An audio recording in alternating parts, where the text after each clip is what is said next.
The first part of this lecture is about breathing. Why is breathing important? Number one, well, all life that is aerobic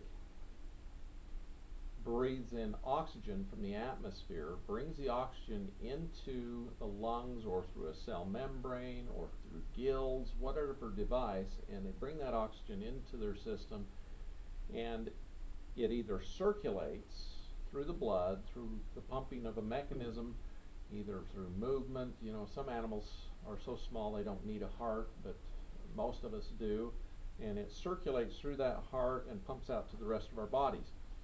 Now this oxygen goes into the cells and helps with aerobic metabolism, which produces ATP, which runs every process in the body. The mitochondria are so important, and they require oxygen to function. And the mitochondria are the organelles within the cells that produce energy, produce ATP, produce all of the energy that we need, basically. And all the other processes within the body would not function without us producing the energy through the ATP through oxygenation. So it's vital for life. Now, even plant cells use oxygen in their production of their products, but they also, thank goodness, have a byproduct of oxygen when they're using the carbon dioxide to make their sugars through photosynthesis. But most creatures on the planet who aren't plants and who don't have chlorophyll cannot produce oxygen. In fact, they use oxygen. Now, they've found through studies and actually proven it through the Antarctic ice shelf. They've gone down thousands of feet, and they found that layers that were involved 40,000, 50,000 years ago, our planet actually had about 38% oxygen.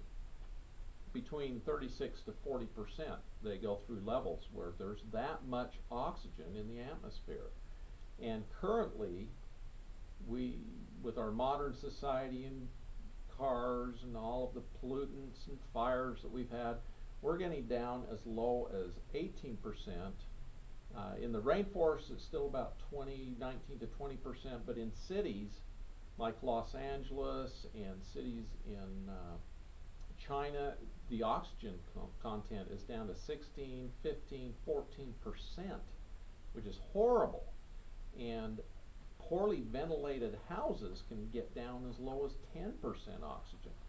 And we can have other chemicals, other factors in the atmosphere that even makes it harder for the oxygen to be taken into our bodies. So we're living in a time where it is of utmost importance to breathe correctly.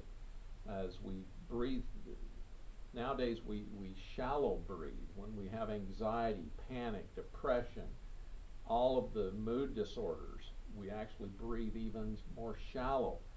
And when human beings were first here on the planet, we actually breathed in a very different method than we do now. Currently, most people's oxygenation is anywhere between 90 to 95%, whereas before, when the oxygen was at a higher level in the atmosphere, we were getting 99% oxygen. And when I started first using pulse oximeters, it was incredible how I found people with chronic diseases had very low PO2s, or oxygen saturations of their blood. And you know, we want our red blood cells to have 99% oxygenation so that we can feed our cells the oxygen they need to be healthy.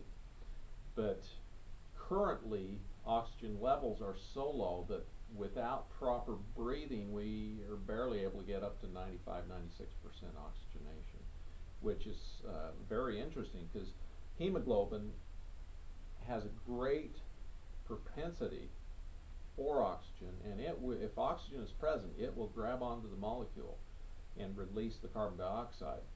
But currently, with the problems we're having with our atmosphere, we're getting more carbon dioxide, we're getting more pollutants, and the oxygen levels just aren't as high as they used to be.